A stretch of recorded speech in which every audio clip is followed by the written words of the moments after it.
तो हेलो मेरी सरकारी सेना, कैसे हो आप लोग।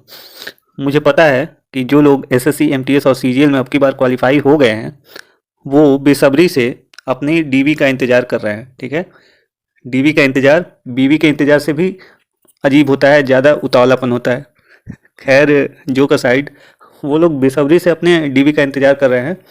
तो चिंता मत कीजिए, आप लोग को डीवी आ जाएगा, डीवी का मेल आ जाएगा, उसके बाद आराम से ज्वाइनिंग कर लीजिएगा। और जो लोग अब की बार एसएससी एमटीएस या सीजीएल में क्वालिफाई नहीं कर पाए हैं वो ज़रूर 2025 के लिए कमर कस रहे होंगे। अगर नहीं कस रहे हैं तो कस लेना चाहिए। स्पेशली मैं बात करूं अभी तो एसएससी एमटीएस 2025 की, तो आप जानते हैं कि एसएससी में अब इंग्लिश और जीएस का विशेष महत्व हो गया है, क्योंकि वही मार्क्स मैटर करेंगे आपको जॉब दिलाने में और न दिलाने में। क्योंकि मैथ रीजनिंग और रीजनिंग तो सबको आता है करीब करीब। मेरे कहने का मतलब है कि क्वालिफाइंग इन नेचर है तो उतना महत्व भी नहीं है मैथ और रीजनिंग का। ठीक है, तो आज हम बात करेंगे इंग्लिश की स्ट्रेटजी की। ठीक है, इंग्लिश स्ट्रेटजी।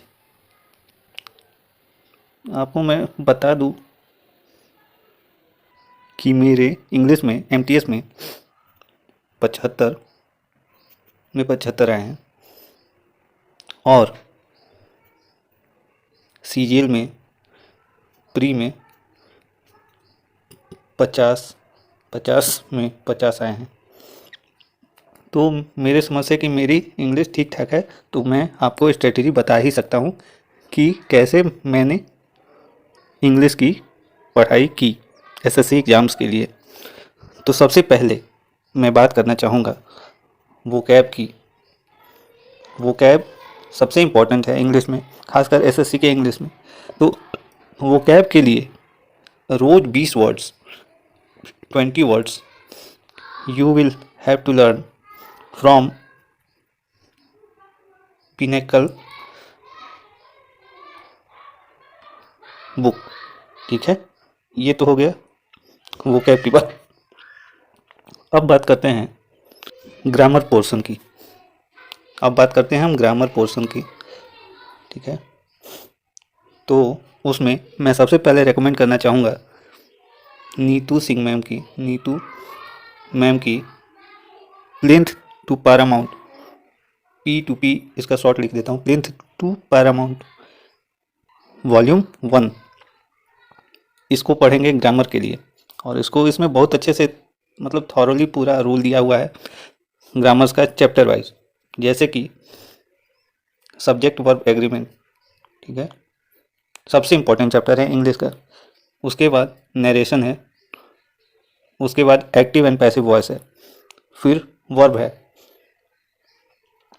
टेंस है। ये सब बहुत ज़्यादा इम्पोर्टेंट हो जाता है ग्रामर में। तो कम से कम इन चैप्टर्स को तो आप रेडी ही कर लीजिएगा और बहुत ही अच्छे से रेडी कीजिएगा। फिर बात आ जाती है, ग्रामर तो हो गया, फिर बात आ जाती है कॉम्प्रीहेंशन की। ठीक है, कॉम्प्रीहेंशन की इसमें आ जाते हैं, क्या आता है, क्लोज टेस्ट और पैरा जंपल्स। तो उसके लिए मैं रेकमेंड करूँगा आपको नियॉन क्लासेज। नियॉन क्लासेस में मनीषा मैम है, मनीषा मैम, उनको मैं रेकमेंड करूँगा। ठीक है, फिर बात करते हैं कि अगर ये सब करने के बाद भी आपका अगर इंग्लिश में इम्प्रूवमेंट नहीं आता है तो क्या करें। तो आपको कुछ नहीं करना है, बस इस चैनल को सब्सक्राइब करके रखना है, क्योंकि 1 अप्रैल से मैं खुद इंग्लिश और जीएस की क्लासेज स्टार्ट करने वाला हूं, और उसमें एक एक करके सारे चैप्टर्स इंग्लिश के और सारी जो जो क्वेश्चंस आते हैं, जो डिफ़िकल्टीज होती है, सब उसमें फिल इन द ब्लैंक्स कैसे करेंगे, क्लोज टेस्ट कैसे करेंगे, ग्रामर कैसे करेंगे, वोकैब कैसे याद करेंगे और वोकैब कहाँ से याद करेंगे, वो सब मैं एज ए होमवर्क दूंगा। और होमवर्क पूरा करने के बाद मैं रोज़ रात को लाइव आके पूछूंगा कि किसने क्या किया।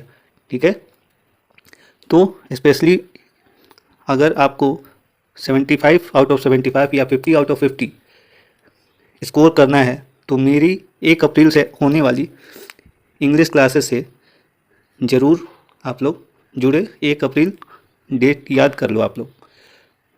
अब बात आती है कि प्रैक्टिस आपको कितनी करनी पड़ेगी। देखिए, प्रैक्टिस तो आपके कॉन्सेप्ट पे निर्भर करती है। जितना आपका कॉन्सेप्ट क्लियर होगा उतनी आपको कम प्रैक्टिस करनी पड़ेगी, और जितना ही कॉन्सेप्ट में आधा अधूरा होगा, 80% होगा, 60% होगा, उतना ज़्यादा आपको प्रैक्टिस करनी पड़ेगी। ठीक है, जिसका कॉन्सेप्ट 100% या 90% क्लियर है इंग्लिश का, वो कम से कम प्रैक्टिस भी करेगा तो चल जाएगा। इसीलिए मेरी क्लासेस कॉन्सेप्ट वाली होंगी, जिसमें आप लोगों का कॉन्सेप्ट क्लियर किया जाएगा फ्रॉम द रूट। एकदम जड़ से आपका कॉन्सेप्ट क्लियर किया जाएगा। कोई रट्टाबाजी नहीं, कोई फालतूबाजी नहीं, only concept will be clear.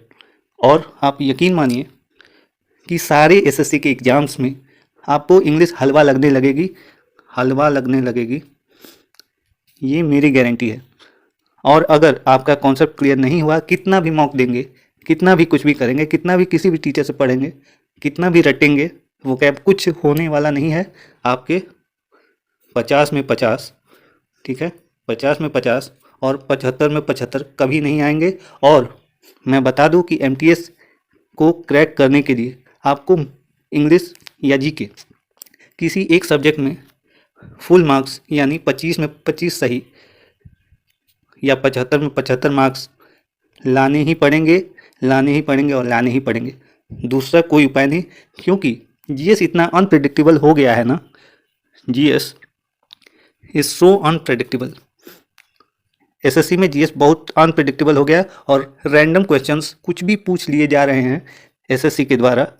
तो कितना भी जीएस आप याद करेंगे, अगर एसएससी चाहेगा कि आपके फुल मार्क्स नहीं आए तो कभी नहीं आएंगे। मैं आपको एग्जांपल देता हूँ।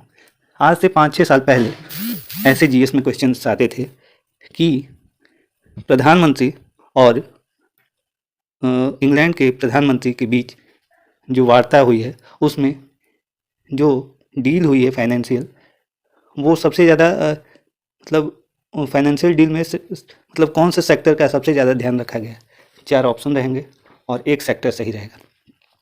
लेकिन अब क्या क्वेश्चंस आते हैं कि प्रधानमंत्री और इंग्लैंड के प्रधानमंत्री में जो डील हुई है, तो वो जो बिजली वाली डील हुई है उसमें कितने करोड़ की डील हुई है। और 4 ऑप्शन एकदम पास वाले दे देंगे आपको, आपका एकदम बत्ती गुल हो जाएगा। आपको लगेगा कि पढ़ा हुआ है, फिर भी आपका गलत टिक लग जाएगा, क्योंकि ये डिजिट का मामला हो जाएगा। तो ऐसा डीप जो जीएस होगा, वो उसमें 75 में 75 लाना मतलब नेक्स्ट टू इम्पॉसिबल है। इसीलिए इंग्लिश में ही अगर आपका कॉन्सेप्ट स्ट्रांग हो जाता है तो निश्चित तौर पे 75 में 75 इंग्लिश में आपको आ जाएंगे, क्योंकि जीएस बहुत ही अनप्रेडिक्टेबल है। मैं बार बार ये कह रहा हूँ। तो इसीलिए आपसे रिक्वेस्ट है कि जो भी लोग आप लोग एमटीएस और सीजीएल की तैयारी कर रहे हैं, सीएचएसएल की, वो 1 अप्रैल को मेरी इंग्लिश की क्लासेस ज़रूर ही ज्वाइन करें, ज़रूर ही देखें और शेयर भी करें। ठीक है, उससे बहुत से लोगों का इंग्लिश में भला हो जाएगा। क्योंकि बहुत से लोग मुझसे पूछते हैं कि भैया आपने 75 में 75 लाया कैसे। क्योंकि अब की बार एमटीएस में इंग्लिश भी अच्छे लेवल की थी, हर बार की अपेक्षा बहुत अच्छे लेवल की थी। और सीजीएल तो जानते ही हैं, वो तो अच्छा लेवल होता ही है इंग्लिश का। तो आपसे बार बार रिक्वेस्ट कर रहा हूँ कि आप अगर सब्सक्राइब आपने नहीं किया है तो चैनल को सब्सक्राइब कीजिए और इंग्लिश और जीएस अपना स्ट्रॉन्ग कीजिए मेरे साथ। I am always here to help you. इसीलिए मैंने चैनल खोला है और कोई मोटिव ज़्यादा है नहीं। ठीक है, तो सरकारी रहो, सरकारी भव।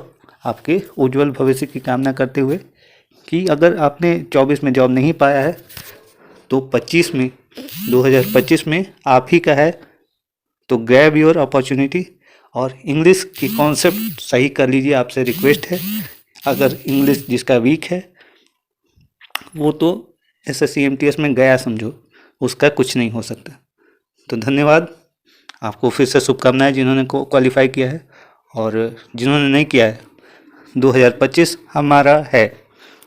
सरकारी रहो, सरकारी भव। धन्यवाद।